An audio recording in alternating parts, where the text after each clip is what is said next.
Hello, everybody. Happy day. In our quest to make acupuncture reach as many people as possible across the globe, we have tried our best to make the series as simple as possible. And with this intention as our base, we are trying to share the information that we have learnt from our Guru, Sri Guru Bhyo Namah. In part 1, we spoke about the different types of cells. A very quick high-level recap of part 1. There are 11 types of cells, and we discussed briefly about 7 different types of cells. They are the stem cells, which is embryonic stem cells, and the adult stem cells.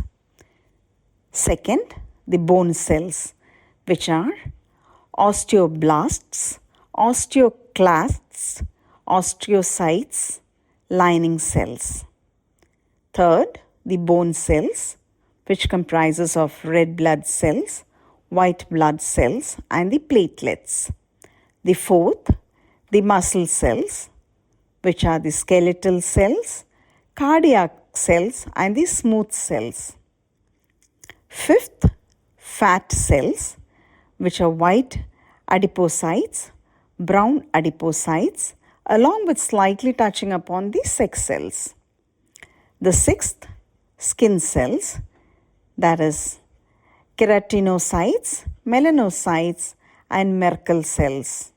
The seventh, the nerve cells, which are the neurons. Of the 11 types of cells, we have covered 7 in detail. Do listen to part 1 to understand a little more deeper.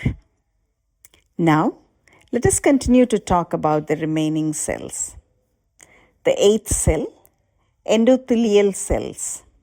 The endothelial cells form the inner lining of the cardiovascular system and the lymphatic system structures. They make up the inner layer of blood vessels, the lymphatic vessels, and organs including the brain, lungs, skin, and heart. Endothelial cells are responsible for angiogenesis or the creation of new blood vessels. They also regulate the movement of macromolecules, gases, and fluid between the blood and the surrounding tissues, as well as help manage blood pressure. The 9th type of cells is the sex cells.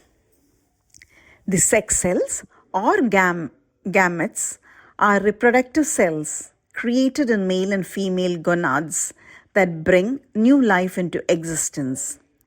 Male sex cells or sperm are motile and have long tail-like projections called flagella. Female sex cells or ova are non-motile and relatively large in comparison to male gametes. In sexual reproduction, sex cells unite during fertilization to form a new individual, while other body cells replicate by mitosis. Gametes reproduce by meiosis. The 10th, the pancreatic cells. The pancreas functions as both an exocrine and endocrine organ, which means that it discharges hormones both through ducts and directly into other organs. That is duct and ductless. That is, either it transfers the hormones through the pipes called ducts or directly into the organs without the pipes, hence ductless. Pancreatic cells are very important for regulating the blood glucose concentration levels as well as for digestion of proteins, carbohydrates, and fats. Exocrine acinar cells, which are produced by the pancreas, secrete digestive enzymes that are transported by the ducts to the small intestine.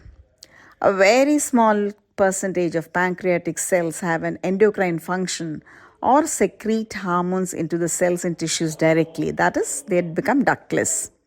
Pancreatic endocrine cells are found in small clusters called islets of Langerhans. Hormones produced by these cells include insulin, glucagon, and gastrin. The last, that is the cartilage cells. Cartilage cells, also known as chondrocytes, make up cartilage, which is a firm tissue that is vital to the body structure. Chondrocytes produce and maintain the extracellular matrix of cartilage comprising collagen, proteoglycan, and elastin fibers.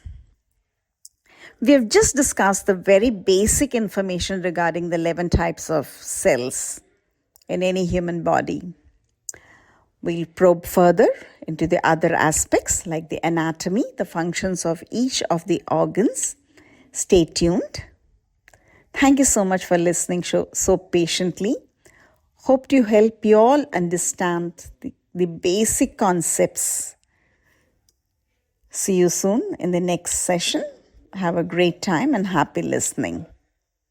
Do share your feedback, comments, and ask your questions or queries. Shall definitely respond as much as possible. Thank you once again. Shri Gurubhyo Namah.